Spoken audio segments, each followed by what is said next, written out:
சர்வ வல்லமை உள்ள தேவனாகிய கர்த்தாவே எங்களோடு பேசும், எங்களை உயிர்ப்பியும் வழி நடத்துங்க, பலப்படுத்துங்க. இயேசு கிறிஸ்து மூலம் செபிக்கிறேன் ஜீவன் உள்ள தகப்பனே, ஆமென்.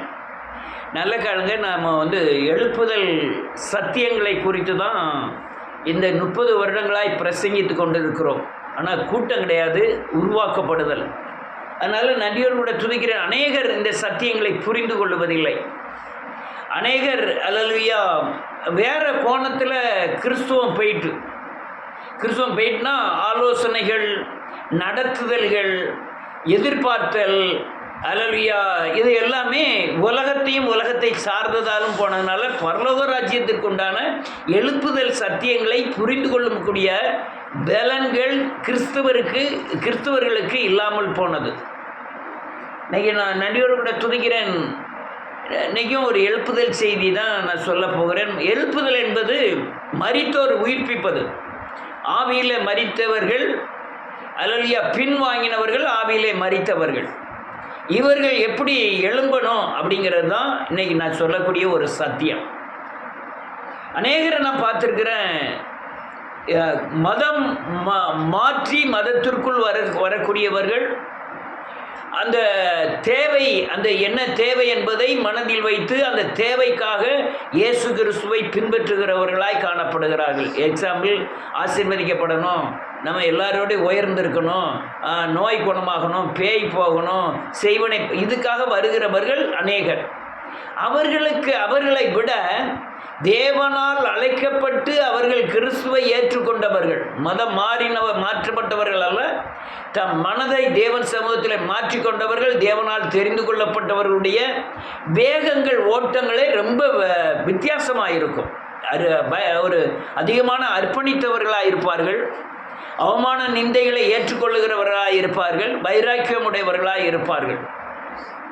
அப்போ 2 கிறிஸ்தவர்கள், ஒன்று மதம் மாற்றப்பட்டவர்கள், இன்னொன்று தேவனால் தெரிந்து கொள்ளப்பட்டு தன் மனதை தேவனுக்கு நேராய் திருப்பினவர்கள்.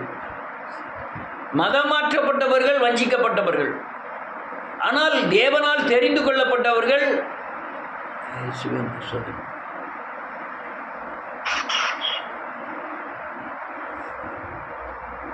இந்த சத்தியங்களை அநேகர் ஏற்றுக்கொள்ள மாட்டாங்க.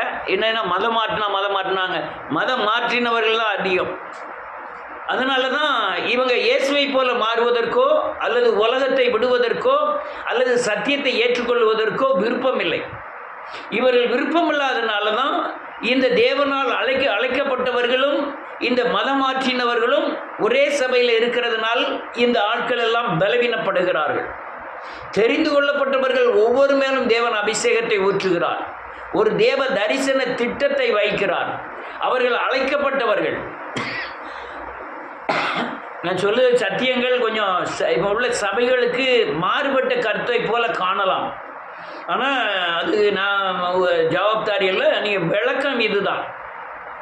அநேக சபைகள் மதம் மாற்றின கிறிஸ்தவர்களை சார்ந்த சபைகளாக இருக்கிறது. அநேக சபைகளிலே அழைக்கப்பட்டவர்கள் இணைந்து பின்வாங்கி போனவர்களாய் காணப்படுகிறார்கள். ஏன்னு கேட்டால் அவங்க அழைக்கப்பட்டவர்கள் வாஞ்சிக்கிற சத்தியங்கள் வேறு, இது மதம் மாறினவர்களுடைய எதிர்பார்க்கிற சத்தியங்கள் வேறு. அதனால் இவங்களுக்கு கிடைக்காத ஒரு விரும்புகிற ஆகாரம் சபைகளிலே இல்லாதபடினாலே, அல்லது இவருடைய அழைப்பின் திட்டத்திற்கு ஏற்ற வழிநடத்துதல்கள் சபையில் இல்லாதனாலே பின்வாங்கி போகிறார்கள். அநேகர் பின்வாங்கி போகிறார்கள். அதனால் பின்வாங்கினவர்களெல்லாம் தேவனால் அழைக்கப்பட்டவர்கள்னு நான் சொல்ல வரல. மனிதனால் அழைக்கப்பட்டவர்களும் கூட ஒரு சில காரியங்கள் நடந்தேறவில்லை என்றால் ஆட்டோமேட்டிக்காக பின்வாங்கிடுவாங்க. பின்வாங்கினவன் அல்லேலூயா தேவனால் அழைக்கப்பட்ட மனுஷன் பின்வாங்கினால் அவன் என்ன செய்ய வேண்டும் என்பதை தான் நான் சத்தியமாக சொல்ல விரும்புகிறேன். எலியா காலங்களிலே எலியா தனிப்பட்ட மனிதனாய் காத் கோத்திரத்தில் கிளையாத் குடிகளிலே பிறந்த ஒரு அல்லேலூயா தேவ மனுஷன். அவன் ஒரு பெரிய தீர்க்கதரிசி. அவன் ஆகாப்பின் காலத்திலே இந்த பூமியிலே வாழ்ந்தான் என்று நம் 1 ராஜாக்களின் புஸ்தகம் 17வது அதிகாரத்திலிருந்து வாசிக்கிறோம்.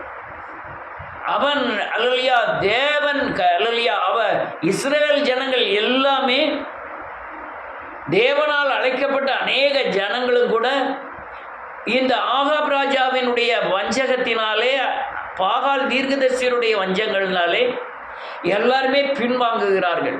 அவர்கள் மத்தியிலே கர்த்தரே தேவன் என்று நிரூபிக்கக்கூடிய பொறுப்பு இந்த எலியாவுக்கு வருகிறது. எலியா அல்லேலூயா, எல்லாருக்கும் தெரியும். அந்த பகுதி 17வது அதிகாரம், அந்த பகுதி எல்லாருக்கும் 18வது அதிகாரத்தில் எல்லாருக்கும் தெரியும்னு நினைக்கிறேன். நன்றியோடு கூட துதிக்கிறேன். ஆனால் அவன் எலியா நிரூபிக்க வேண்டிய காலகட்டத்தில் இருக்கிறான். அவன் அல்லேலூயா நன்றியோடு ஜெபிக்கும் போது, அல்லேலூயா நன்றியோடு அநேக காளைகளை சந்து சந்தாக வெட்டி அது மேலே கட்டைகளில் மேலே வைத்து தண்ணீரை ஊற்றி, அல்லேலூயா வானத்திலிருந்து அக்கினியை இறக்கி அந்த பலிபீடங்களை பட்சித்து போடும்படியாய் கர்த்தரே தேவன் என்று நிரூபிக்கும்படியாய் கர்த்தர் அவனை கொண்டு தேசத்திலே பயன்படுத்தினார். ஆனால் இப்போ உள்ள நிலைமைகளிலே பார்த்தீர்களானால், கவனமாக கேட்டதான் புரியும் நான் சொல்கிறது.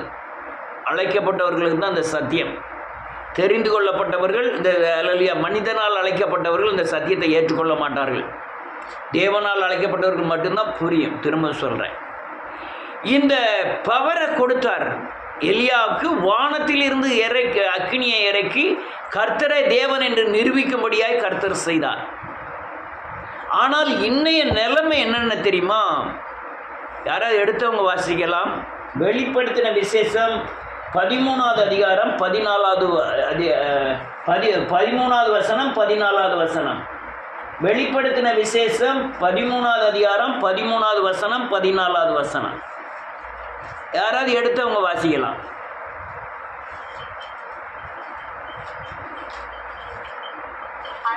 மனுஷருக்கு முன்பாக வானத்திலிருந்து பூமியின் மேல் அக்னியை இறங்கப்படத்தக்கதாக ஆமென் பெரிய அற்புதங்களை நடப்பித்து மிருகத்தின் முன்பாக அந்த அற்புதங்களை செய்யும்படி கொடுக்கப்பட்ட சத்துவத்தினாலே பூமியின் குடிகளை மோசம் போக்கி ஆமென் பிழைப்பினாலே காயப்பட்டு பிழைத்த மிருகத்திற்கு ஒரு சொரூபம் பண்ண வேண்டும் என்று ஆமென் சொல்லிட்டு அந்த சொரூபங்களை எல்லாரும் மனுஷர்கள் வணங்கிட்டார்கள். போதும், வேதம் சொல்லுது பாருங்க. எலியா அக்கினியை இறக்கி கர்த்தரை தேவன் என்று நிரூபித்தான். ஆனால் இன்றைய காலகட்டத்தில் பிசாசு அக்கினியை இறக்கி அநேக அற்புதங்களை செய்யக்கூடிய வலிமை பெற்றவனாய் காணப்படுகிறான். ஏன்னா தேவனுடைய சத்தியங்களை மறைப்பதற்காக, தேவன் செய்கிற அற்புத அடையாளங்களை மறைப்பதற்காக, தேவன் அல்லேலூயா அக்கினியால் நிரூபிக்கப்படக்கூடிய கிரியைகளை தேவன் செய்தபடினாலே பிசாசும் வானத்திலிருந்து அக்கினியை இறக்கி அநேக அற்புதங்களை செய்யக்கூடிய அளவில் கிறிஸ்துவர்கள் தேவனை சேவிக்காதபடினாலும், உண்மையாய் தேவனை பின்பற்றாதபடினாலும், தேவனால் அழைக்கப்பட்ட விசுவாசிகள் இல்லாதபடினாலும் அவன் பலன் கொண்டு இந்த பூமியில் பகிரங்கமான கிரியைகளை செய்கிறான். அது அரசியலாகட்டும், அல்லது அல்லேலூயா நன்றியோடு கூட துதிக்கிறேன் கல்வித்துறையாக இருக்கட்டும், அல்லது மருத்துவத்துறையாக இருக்கட்டும், மனிதன் கிரியை செய்கிற எல்லா பகுதியிலும் பிசாசானவன் தன்னுடைய அக்கினியின் வல்லமையை வெளிப்படுத்தி ஜனங்களை அழிக்க முயற்சி பண்ணுகிறான்.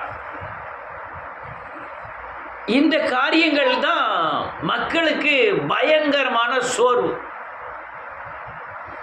நமக்கு என்ன தந்திருக்கிறாருங்கிறத நான் பின்னால் சொல்கிறேன். ஆனால் இந்த அக்கினியை இறக்கின எலியா என்ற தேவ மனுஷன்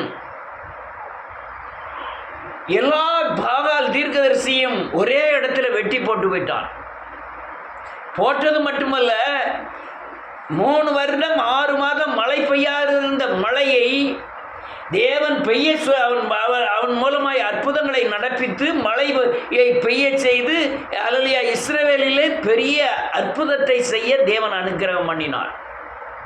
இதை நீங்கள் 1 ராஜாக்கள் 18வது அதிகாரம் அந்த பகுதியில் வாசிக்கலாம். ஆனால் இங்கே 19வது அதிகாரம் வரும்பொழுதும் யாராவது எடுத்து வாசிக்கலாம். 1 ராஜாக்கள் 19வது அதிகாரம் 1, 2, 3.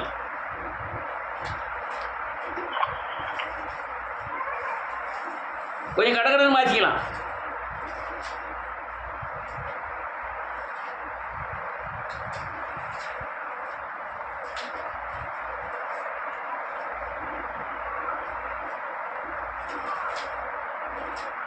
வாசிங்க.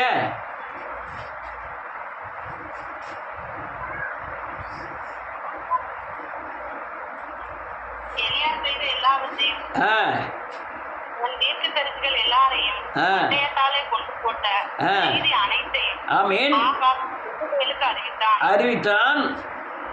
அப்பொழுது எசபேல் எலியாவிடத்தில் ஆள் அனுப்பி அவர்கள் ஒவ்வொருவனுடைய பிராணனுக்கு செய்யப்பட்டது போல ஆமென் நான் நாளை இந்நேரத்தில் உன் பிராணனுக்கு செய்யாதே போனால் தேவர்கள் அதற்கு சரியாகவும் அதற்கு அதிகமாகவும் செய்யக்கடவர்கள் என்று சொல்ல சொன்னால் அவனுக்கு அது தெரிந்த போது இருந்து என் பிராணனை காக்க யூதாவை சேர்ந்த பேர்சபாவுக்கு புறப்பட்டு போய் வேலைக்காரனை அங்கே நிறுத்தி விட்டான். போதும்.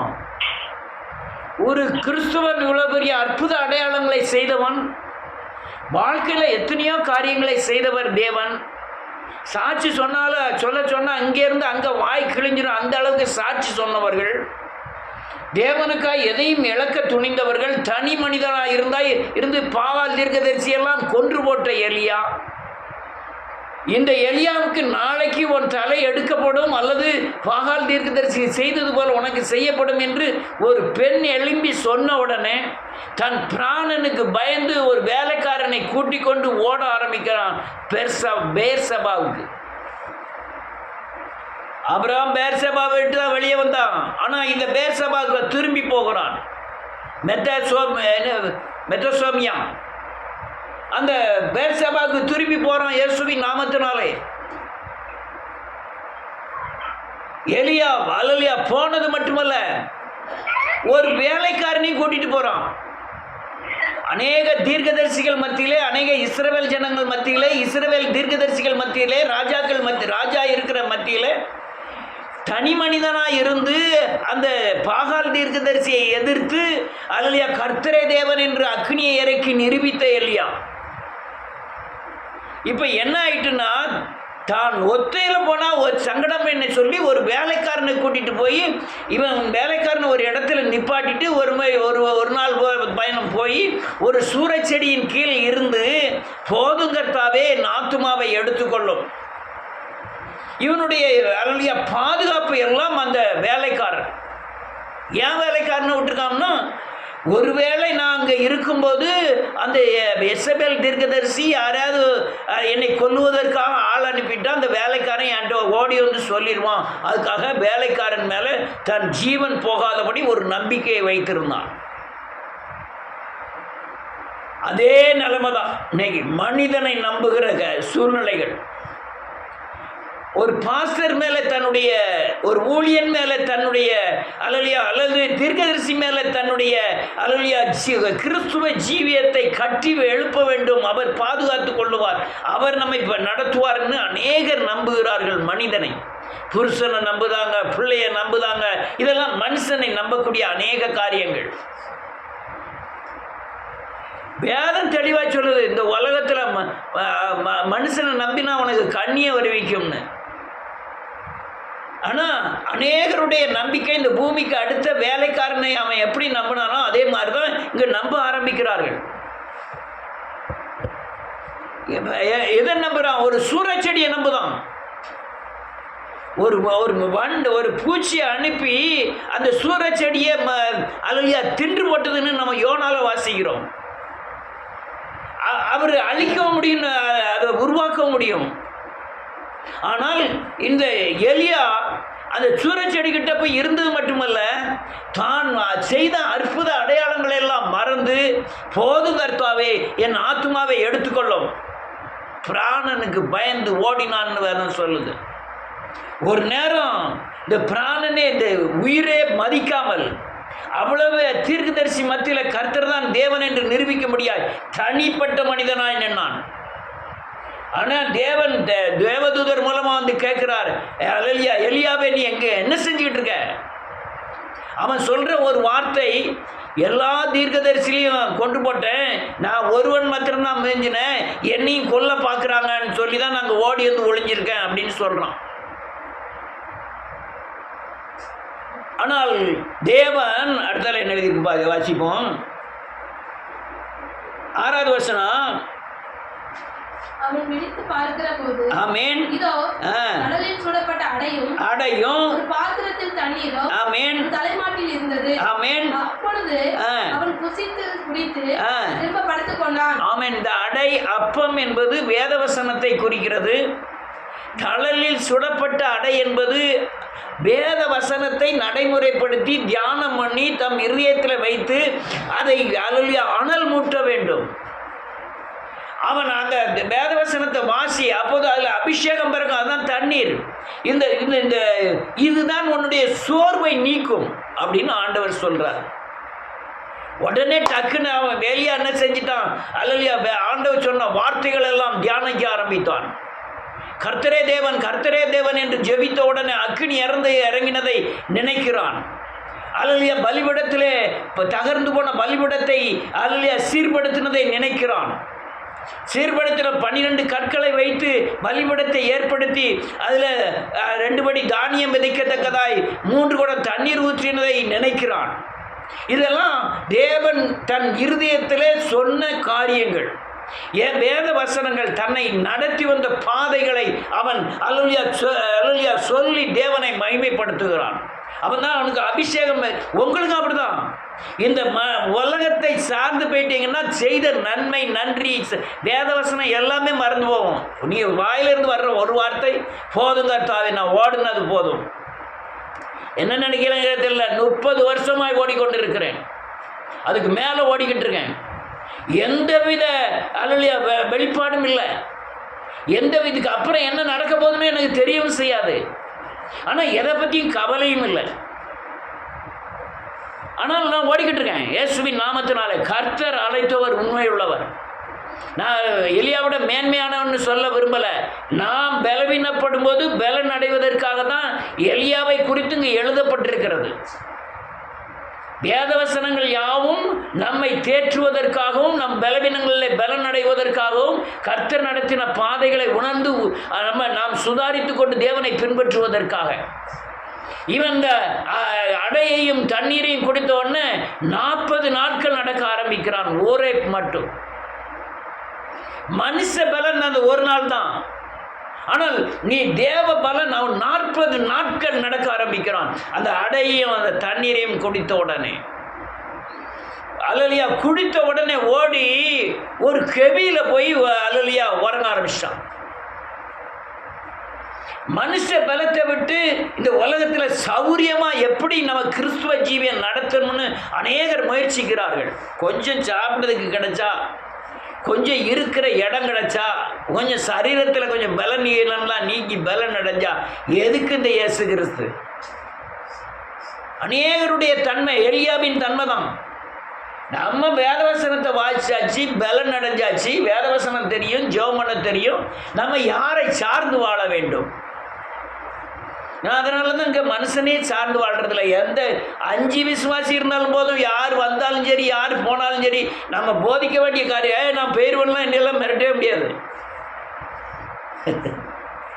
நான் போயிடுவேன், நான் சர்ச்சுக்கு வர மாட்டோம்னா என்னெல்லாம் மிரட்டவே முடியாது. யான்னு கேட்டால், யார் வந்தாலும் அது கர்த்தருடைய சித்தம், யார் வரலனாலும் அது கர்த்தருடைய சித்தம் என்று நினைக்கிறவன். இவன் போய் 40 நாள் நடக்கிறவன் போய் குகை, ஒரு பாதுகாப்பு, அந்த பாதுகாப்பு கிடைச்ச உடனே அந்த குகை எப்படிப்பட்ட குகையா வாசிக்கலாம்.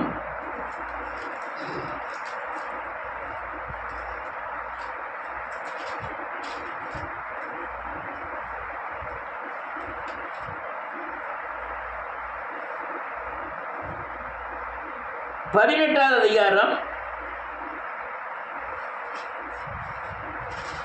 2வது வசனத்திலிருந்து வாசிக்கலாம். கொஞ்சம் வேகமாக வாசிக்கணும்.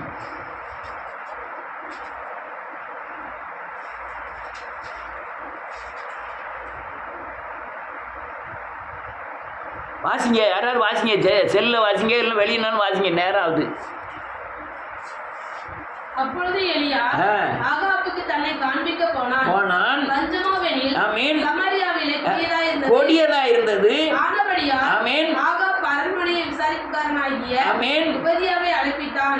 உபதியா கர்த்தருக்கு மிகவும் பயந்து நடக்கிறவனாய் இருந்தான்.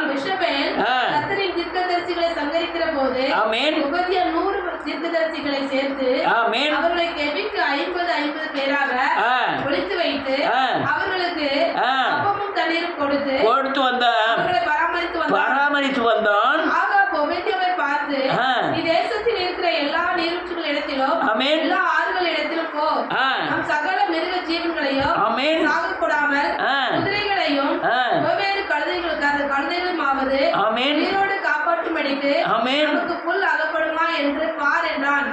ராஜா கூட இருக்கான், போர் வீரர்கள் கூட இருக்காங்க. இந்த உபதியாங்கிறவன் பந்தி விசாரிப்புக்காரன், சமையல்காரன்.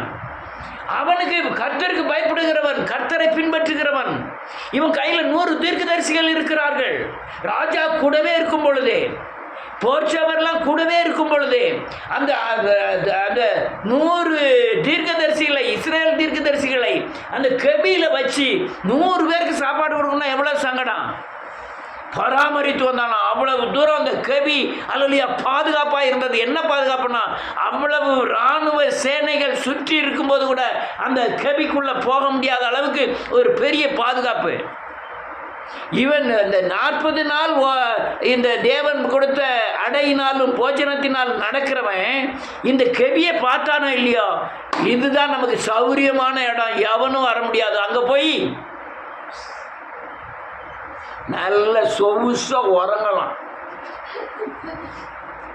போதும் கர்த்தாவே, நான் வானத்திலிருந்து அக்னியை இறக்குனது போதும், ஆகாப் என்னை கொல்ல வந்தது போதும், யோசேப்பேல் என் தலையை வெட்டிடுவாங்க, அதோட போதும், இந்த ஊழியமும் வேண்டாம், ஒன்றும் வேண்டாம், நான் கெபியில் நல்லா படுத்து உறங்க போகிறேன்.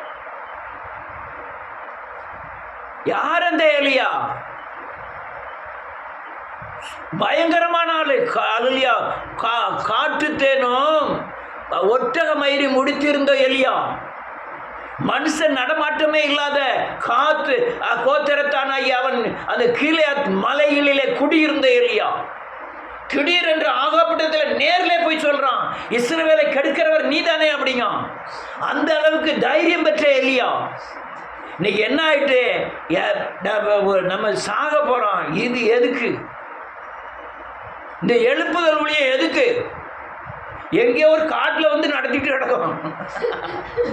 போதும், ஒரு கவி ஒரு 10 லட்ச ரூபா கையில் இருக்கா, போதும், பேங்கில் எடுத்து சாப்பிட்டுட்டு நீட்டாக வாடகை கொடுத்துக்கிட்டு நீட்டாக உறங்கிட்டு இருந்தால் போதும்.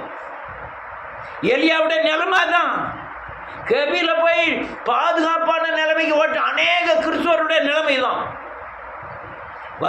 கஞ்சி குடிக்க ஒன்றும் இல்லாமல் பேயில் அடிபட்டு, நோயில் அடிபட்டு, அல்லையா பிசாசில் அடிபட்டு தேவ சமூகத்தில் வந்து ஐயா ஐயான்னு கதறி தேவன் இந்த ஜீவ அப்பமாகிய வேதவசனத்தை கொடுத்து தன் அபிஷேகத்தை கொடுத்து அவனை பலப்படுத்தி அவன் அல்லையா பல வருடங்கள் நோயில் சிக்கி இருந்த மனுஷனை நோயை நீக்கி பேயை விரட்டி அல்லையா சமாதானத்தை கொடுத்து சந்தோஷத்தை கொடுத்து வாழ்ந்துக்கிட்டு இருக்கும்போதே ஒரு சின்ன சிக்கல் வந்துட்டு, ஒரு பெரிய பிரச்சனை வந்துட்டு, போதும் கர்த்தாவே, என் ஆத்துமாவை நீர் எடுத்துக்கொள்ளும் அப்படின்ட்டு போய் கபிக்குள்ளே போய் உறங்கக்கூடிய மனுஷர்களாக தான் இன்றைக்கி கிறிஸ்தவர்கள் இருக்காங்க. கொஞ்சம் ஒரு வீடு கட்டினா போதும், கொஞ்சம் ஒரு வருமானம் வந்தால் போதும், கொஞ்சம் அல்லையா அப்படியே போக போய்க்கணும், அப்படியே நேக்கா சபைக்கெல்லாம் போகும்போது அப்படியே படம் காட்டிக்கிட்டே போய்கிட்டே இருக்கணும்.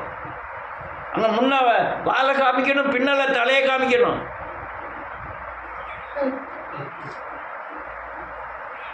நம்ம இல்லைன்னு சொல்லக்கூடாது, ஆமான்னு சொல்லக்கூடாது. அப்படி நேக்கா படம் காமிச்சுக்கிட்டே காலத்தை ஓட்டணும். அல்லேலூயா. நினைக்கிறாங்க ஒபதியா கெபியில் பாதுகாத்து வச்ச மாதிரி கர்த்தர் நான் அழைக்கப்பட்டவன் எங்கேயோ ஒரு வீடு கிடச்சிட்டு நான் இருந்து என்ன பாதுகாத்துக்கலான்னு நினைக்கிறாங்க. ஒவ்வொரு திட்டங்களும் ஒவ்வொரு நிமிடங்களும் கர்த்தருடைய கருத்திலிருந்து வர வேண்டியதாக இருக்கிறது. கடந்த நாள் போயிட்டு வருகிற ஒவ்வொரு நிமிஷம் என் தேவனுடைய கருத்திலிருந்து வரணும். அவர் வந்து தான் உன்னை பலப்படுத்தணும். உடனே வந்து பார்க்குறாரு, ஏ எலியா, ஏ தாவீது, ஏ காலேபு, என்ன இங்கனே உட்காந்துட்ட? வீடு நல்ல வீடு கிடைச்சிட்டு ஃபேன் இருக்குது, கட்டில் இருக்குது, நல்லா உறங்கிக்கிட்டு இருக்கும். இல்லை இங்கே இருக்கக்கூடாது. வாசிப்போம். 20வது வசனம். இல்லை, ஒரு நிமிஷம். 9வது வசனம். 19:9. அங்கே அவன் ஒரு கெபிக்குள் போய் தங்கினான். இதோ, கர்த்தருடைய வார்த்தை அவனுக்கு உண்டாகி அவர், எலியாவே, இங்கே உனக்கு என்ன காரியம் என்றார். ஆமென். அதற்கு அவர், சேனைகளின் தேவனாகிய கர்த்தருக்காக வெகு பக்தி வைராக்கியமாய் இருந்தேன். இஸ்ரவேல் புத்திரர் உமது உடன்படிக்கையை தள்ளிவிட்டார்கள். உம்முடைய பலிபீடங்களை இடித்து தீர்க்கதரிசிகளை பட்டயத்தினால் கொன்று போட்டார்கள். நான் ஒருவன் மாத்திரம் மீதியாய் இருக்கிறேன். என் பிராணனையும் வாங்க தேடுகிறார்கள். என் பிராணனையும் வாங்க தேடுகிறாங்க. அப்பொழுது அவர், நீ வெளியே வா, வந்து கர்த்தருக்கு முன்பாக பர்வதத்தில் நில் என்றார். போதும், அவன் படுத்திருக்கான். காரணத்தை பாருங்களேன். நான் ஒருவன் மாத்திரம் தான் இருக்கேன், என்னை கொல்ல பார்க்கான். இதே தான் அவன் பேச்சு போகிறான். வெகு பக்தி வைராக்கியமாக இருந்தேன், எனக்கு பிரச்சனை இப்படி வந்துட்டு. நான் கர்த்தருக்காக எவ்வளோ ஓடியிருக்கேன், எவ்வளோ செலவு பண்ணியிருக்கேன், ஆனால் எனக்கு பிரச்சனை வரலாமா? அநேகருடைய எண்ணம் தான். நான் என்னை சோகுசால ஆண்டவர் நடத்தியிருக்கணும். என்னை பிரச்சனையில கொண்டு விட்டுட்டார, பிரச்சனைக்குள்ள கடந்து போக வச்சுட்டார. எனக்கு போய் வயிற்று வலி வந்துட்டுத, எனக்கு போய் இந்த வியாதி வந்துட்டுத. வெகு பக்தி வைராக்கியமாயிருந்தேன்.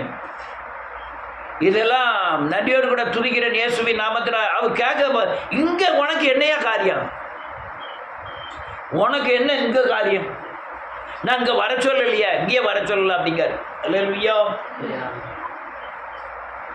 அடுத்தல வாசிப்போம்.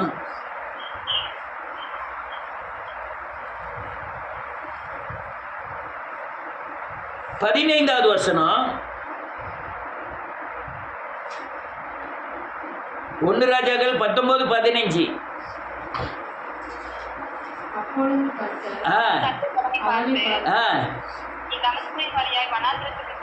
போய் முதல்ல நீ வனாந்தரத்துக்கு போயா. நீ வனாந்தரத்துக்கு போனாதான் என்னை சந்திக்க. வனாந்தரம் என்ன தெரியுமா? தேவனை சந்திக்கக்கூடிய இடம், தேவனை அற்புத அடையாளங்களை பார்க்கக்கூடிய இடமே வனாந்தரம் தான். வனாந்தரத்தில் தண்ணி கிடைக்காது, சுகபோகம் இருக்காது, சாப்பாடு இருக்காது. ஊழியங்கள் அப்படிதான், தேவனுடைய ராஜ்யம் அப்படிதான். நீ போகிற நீ உலகத்தில் தேவ வசனங்களை பிடித்து கொண்டு வாழ்வதே அது வனாந்தரம். எனக்கு வனாந்தரமே வேண்டாம்னா அல்லையா, வாழ்க்கையில் கிறிஸ்துவை நீ பின்பற்ற முடியாது.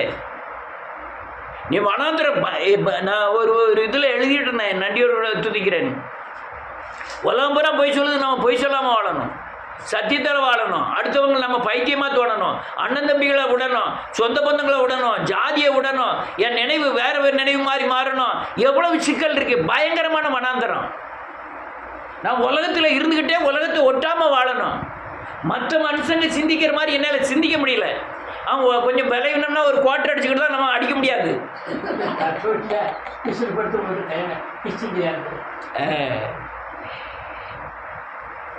அடிக்க முடியாது. அதெல்லாம் அவங்க கிறிஸ்தவர்கள் கிடையாதுங்க.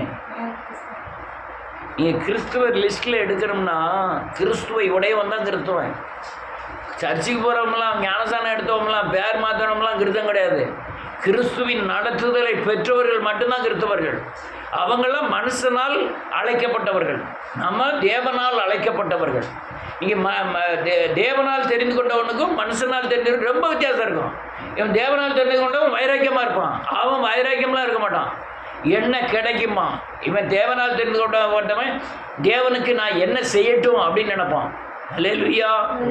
என்ன செய்யட்டுன்னு நினைப்பான். பக்தி நீ வனாந்தரத்துக்கு போட்டார். வனாந்தரம் பயங்கர கொடுமையானது. பல காரியங்கள்ல நமக்கு பூமியில கிறிஸ்துவ ஜீவியை சுத்தமான கிறிஸ்துவ ஜீவியை நடத்துவதே வனாந்தர வாழ்க்கை தான். நீங்க செழிப்பின் உபதேசத்தை கேட்டு செழிப்புக்கு போனீங்கன்னா நீங்க வனாந்தர வாழ்க்கையை சந்திக்க வேண்டாம். ஆனா தேவ அற்புதத்தை நீங்க பார்க்க முடியாது. அல்லேலூயா. இஸ்ரேல் ஜனங்கள்ல அநேகர் வனாந்திரத்தில் தான் காடைகள் வந்து விழுந்தது, அல்லையா மன்னா வந்து விழுந்தது, கண்மலையின் தேன் கிடைச்சது, கண்மலையின் கோதுமை கிடைச்சது, செருப்பு தேயலை, மேக சம்பத்தை பார்த்தார்கள், அக்னி சம்பத்தை பார்த்தார்கள், தேவன் முகமுகமாய் பேசினார், அல்லையா 10 கற்பனை கட்டளைகள் கிடைத்தது. இதையெல்லாம் வனாந்திரத்தில் கிடைத்த காரியங்கள். நீ வனாந்திரத்துக்கு போ, நீ சொகுசை விரும்பாத அப்படின்னாரு. நான் சொகுசை விரும்பும்னா இவங்களை பூரா கொண்டு போய் விற்றுருப்பேன். எப்பவுமே எத்தனை பேர் என்ன அல்லையா என்னுடைய சொகுசு மாத சம்பளம் வேணும், வீட்டுக்கு வாடகை வேணும், பிள்ளைகளை படிக்க வைக்கணும் அப்படின்னு நினச்சிருந்தா நான் அழகாக கிறிஸ்துவை விற்றுருக்க முடியும். நான் உங்கள் இதில் வந்து சேர்ந்துக்கிட்டோம்னா 4 நிறுவனங்களில் மாத்திரம் நான் தலையை மாத்திரம் கொடுத்தோம்னா ஆட்டோமேட்டிக்காக 10 40,000 ரூபாய் எங்கள் வீட்டுக்கு வந்துடும். 4 நிறுவனத்தில் போய் நான் சேரணும். சேர்ந்து ஆட்கள் எவ்வளவோ ஆலோசனை சொல்றதுக்கும் என் பின்னால் வர்றதுக்கும் என் பாதுகாக்கிறேன், அதை பாதுகாக்கிறோம்லாம் சொல்லுவாங்க. ஆனால் அதெல்லாம் வனாந்திரம் தான் வழி. வனாந்திரங்களில் வழிகளையும் அவாந்திரங்களில் ஆறுகளையும் உண்டாக்குவார். இது வனாந்திர பாதை தான், கிறிஸ்துவ ஜீவிய வனாந்திர பாதை. ஆனால் தேவன் சந்திக்கிற இடமே வனாந்திரம். நீ இங்கே என்ன செய்த இல்லையா? கொஞ்சம் சொகுசு கிடச்சிட்டுனா, நல்ல வீடு கிடச்சிட்டுனா, நல்ல சாப்பாடு கிடச்சிட்டுனா, துணி கிடச்சிட்டுனா, கொஞ்சம் பேங்கில் பணம் விழுந்துட்டுனா உடனே ஒன்று சொகுசை நம்பிட்டு ஆண்டவரை விட்டுருந்தியே போசோ இல்லையா? உன் மேலே இருந்த அபிஷேகம் இன்னொரு ஆளுக்கு கடந்து போகும் வரை நீ கிறிஸ்துவ ஜீவியம் சரியானபடி செய்யலைன்னு அர்த்தம். உனக்கு கிடைச்ச விடுதலை இன்னொரு ஆளுக்கு போய் கிடைக்கணும். உனக்கு கிடைச்ச பாதுகாப்பு இன்னொரு ஆளுக்கு போய் கிடைக்கணும். நமக்கு கிடைச்சா போதும், நம்ம வயிறு நிரம்பினா போதும், நம்ம சட்டி நிரம்பினா போதுங்கிறவன் கிருத்தமம் இல்லை. எனக்கு கிடைச்ச அற்புதம், எனக்கு கிடைச்ச பாதுகாப்பு, சாபத்திலேருந்து விடுதலை ஆகியிருக்கேன். இதே சாபத்திலேருந்து அநேகர் விடுதலையானுங்கன்னு முயற்சி பண்ணியிருக்கேன். அநேகர் விடுதலை ஆனார்கள். இதுதான் ஐயா வனாந்தரத்தில் நான் அல்லையா எனக்கு பரலோக ராஜ்யத்துக்கு உண்டான வழிமுறைகள். அதுதான் எனக்கு உள்ள அபிஷேகம் ஒரு ஆளுக்கு கடந்து போனோம். நான் பாய்ந்தது 8 அடினா அல்லையா என் அபிஷேகம் கடந்து போனால் 16 அடிகள் பாயும். அநேகரை அவர்கள் சந்திப்பார்கள். அதுதான் வாழ்க்கை. ஆனால் கிறிஸ்துவ ஜீவியத்தில் இந்த காரியங்களை யாருமே எதிர்பார்க்கிறது இல்லை. என்ன தரிசனம்னே தெரியல. சபையில் என்ன தரிசனம் ஐயா? ஐயா நீங்கள் இந்த செல்லில் கூட எத்தனை பேர் இருக்கீங்க, உங்கள் சபை தரிசனம் தான் என்ன?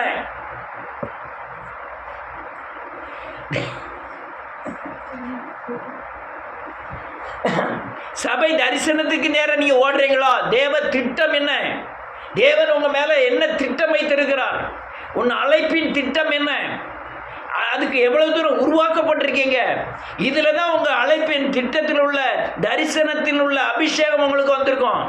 இந்த அபிஷேகத்தை நீங்க இன்னொரு ஆளுக்கு கடந்து போக பண்ணப்பட வேண்டும். எலியா ஒரு தேவ தரிசனத்தை பெற்றான்.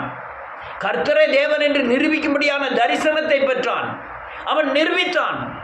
தேவ திட்டம் அவன் மேல் இருந்தது. இந்த அபிஷேகம் இன்னொரு ஆளுக்கு கடந்து போனாதான் இவன் அல்லேலூயா பரலோக ராஜ்யத்துக்கு எடுத்துக்கொள்ளப்பட முடியும். நீங்க இந்த நன்றியோடு கூட துதிக்கிற ஒரு வசனத்தை வாசிப்போம். அடுத்தல 16வது வசனம், 15வது வசனம், 19, 15. அப்பொழுது கர்த்தர் அவனை பார்த்து தமஸ்குவின் வழியாய் வனாந்தரத்திற்கு திரும்பி போய் சீரியாவின் மேல் ராஜாவாக அபிஷேகம் பண்ணி. உன்னுடைய அபிஷேகம் என்ன தெரியுமா? ராஜாவை அபிஷேகம் பண்ணக்கூடியது. என் வீடு சட்டி, என் பிள்ளை, என் சுகபோகமாய் வாழ்கிறவர்கள், உயிரோடு செத்தவர்கள் மீது சொல்லுது. இதுக்காக கிறிஸ்துவ ஜீவியம் இல்லை. உன்னுடைய அபிஷேகம் இன்னொரு ஆளுக்கு கடந்து போனோம். இவன் யாரை போய் அபிஷேகம் பண்ணான்? ராஜாவுக்கு பயந்து, ஒரு ராணிக்கு பயந்து ஓடி வந்தவனை கூப்பிட்டு தேவன் சொல்றார், உன் அபிஷேகம் இந்த ராஜாவுக்கிட்ட போட்டோம், நீ போய் அவனை போய் அபிஷேகம் பண்ண. எனக்கு கிடைச்ச அபிஷேகத்தை அநேகருக்குள்ள பாயும்படியா செய்தேன். இந்த எனக்கு தந்த எழுப்புதல் தேவ தரிசன திட்டத்தில் கொடுத்த அபிஷேகம் தான் அநேகருக்குள்ள இருக்கு. அதை பெற்றுட்டு போய் புளியறையில் போய் ஊழியம் செஞ்சுட்டு என்னையே எதுக்கக்கூடிய ஆட்கள்லாம் இருக்கு.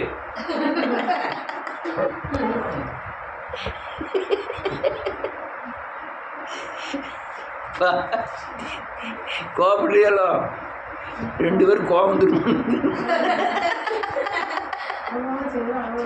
அல்லேலூயா. அபிஷேகம் கடந்து போகணும்யா. உங்க மேல இருக்கிற அபிஷேகம் கடந்து போகணும். ராஜாவை போய் அபிஷேகம் பண்ணலாம். அடுத்த லைனுக்கு 16. பின்பு நிம்சியின் குமாரனாகிய ஆமென் யெகூவை இஸ்ரவேலின் மேல் ராஜாவாக நீ இஸ்ரவேல் மேல ராஜாவாக அபிஷேகம் பண்ணு. அபிஷேகம் சாதாரணப்பட்ட அபிஷேகம், எழுப்புதல் சாதாரண அபிஷேகம் அல்ல. இன்னைக்கு எழுப்புதல்லாம் ஒருத்தரும் புரியல. அதான் ஒரு அம்மா என்னை கூப்பிட்டு சொல்லுது, கொஞ்சம் விவரமா பேசலாம் போல் இருக்க அப்படின்னு. இந்த கிரேசி கூப்பிட்டேன்னு சொன்னான். எப்பா நீங்கள் சொல்கிறது இந்த சத்தியத்துக்கு உட்பட்டது தான், ஆனால் அநேகருக்கு போய் சேராதனால ஒருத்தருக்குமே புரிய மாட்டேங்குது. ஆனால் நீ சொல்கிறது சத்தியம் இல்லைன்னு யாருமே சொல்ல முடியாது. ஆனால் ஏற்றுக்கொள்ளக்கூடிய வளர்ச்சி அவங்களுக்கு இல்லை அப்படின்னு அவ சொல்கிறா. நன்றியோடு கூட துதிக்கிறேன். ராஜாவா அபிஷேகம் பண்ணக்கூடிய அபிஷேகம், எழுப்புதல் சாதாரணமாக இல்லை. என்னுடைய அபிஷேகம் பண்ணிட்டு நான் என்னுடைய காலம் முடிஞ்சிடும்.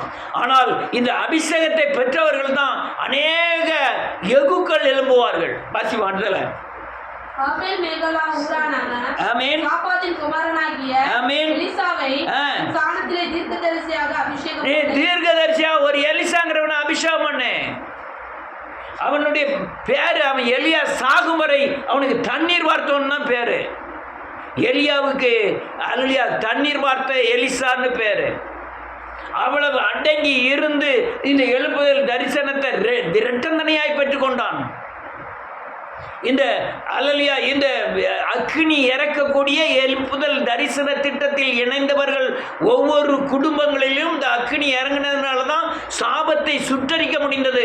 நீங்க பார்க்கிற அக்கினியை நான் சொல்லல, தேவ அக்கினி ஆகிய அல்லேலூயா அபிஷேகத்தின் வல்லமை இறங்கினதுனால தான் தலைமுறை சாபங்களை தகர்த்தெறிந்து அநேக வியாதியிலிருந்து நீங்கள் விடுதலை ஆகியிருக்கிறீர்கள். நான் ஒன்றுமே செய்ய மாட்டேன், பாஸ்டர் கை வச்சு ஜெபம் பண்ணணும், சாபம் நீங்கி நோய் பெறலாம் முடியாது. நீங்கள் இயேசுவை போல மாறணும், பாவரிக்கை செய்யணும், மனம் திரும்பணும், புது சிருஷ்டியாக மாறணும். அப்போ தான் சாபம் உங்களை விட்டு நீங்கும். எலியா ஒரு தீர்க்கதரிசியை எழுப்பினா. எலியா செஞ்சது 10 அற்புதம், எலிசா செஞ்சது 20 அற்புதம். அவன் எலும்பை தோண்டி அல்லேலூயா அவனை அடக்கம் பண்ணும் போது அந்த குழியிலிருந்து எலும்பு கூட உயிர் பெற்று எழுந்ததுன்னு வேதத்தில் வாசிக்கிறோம். அந்த அளவுக்கு உண்டான அபிஷேகத்தின் தன்மை தான் எழுப்புதல் சத்தியத்தில் உண்டாகிற அல்லேலூயா அபிஷேகத்தின் வல்லமை. இன்னைக்குன்னா நான் கோமாளியாக தெரியலாம், எனக்கு கோமாளியாக தெரியுது பெரிய காரியம் இல்லை. ஐயோ இந்த சத்தியம் அநேகருக்கு புரிய மாட்டேங்குங்கிறது தான் வருத்தம். அடுத்த இருக்கு சம்பவிப்பதாவது ஆமென். ஆசகேலின் பட்டயத்திற்கு தப்பினவனை யெகூ கொன்று ஓடுவான். யெகூவின் பட்டயத்திற்கு தப்பினவனை ஆமென். எலிசா கொன்று போடுவான். இதுதான் பாகாலுக்கு முன்பாக முழங்கால் படிக்கிறாக 7000 பேரை உருவாக்குகிற சக்தி ராஜா அல்லேலூயா அழகா சொன்னான். ஆசகேலின் பட்டயத்திற்கு தப்பினவனை எலியா கொன்று போடுவான், எலியாவின் பட்டயத்திற்கு தப்பினவனை எலிசா கொன்று போடுவான். இதுதான் பாகாலின் ஆவிகளை அழிக்கக்கூடிய பயங்கரமான சக்தி. அந்த சக்தி உண்டாகிறது தான் எழுப்புதல். சோர்ந்து போகாத. ஏதோ இருக்க இடம் கிடைச்சிட்டு, படுக்க இடம் கிடைச்சிட்டு, ஏதோ கொஞ்சம் பணம் வந்துட்டு அல்லேலூயா நன்றி. பணம் என் கால் செருப்புக்கு சமானம். உண்மையதான் சொல்ல, சிரிக்கிறதுனால இது நினைச்சிடாங்க. உண்மையதான் சொல்ல, என் கால் செருப்புக்கு சமானம். நான் கோடி வச்சிருந்தா என் பக்கத்தில் வீட்டுக்குள்ள இருக்க கோடிக்கு சமானம். அதனால் பணம் முக்கியம் கிடையாது, அபிஷேகம் முக்கியம், தரிசனம் முக்கியம். உன் தரிசனத்தில் நீ பெற்றிருக்கிற எழுப்புதல் சத்தியம் இன்னொரு ஆளுக்கு கடந்து போகணும். அப்போ தான் நீங்கள் அல்லேலூயா பரலோக ராஜ்யத்திற்குள் பிரவேசிக்க முடியும்.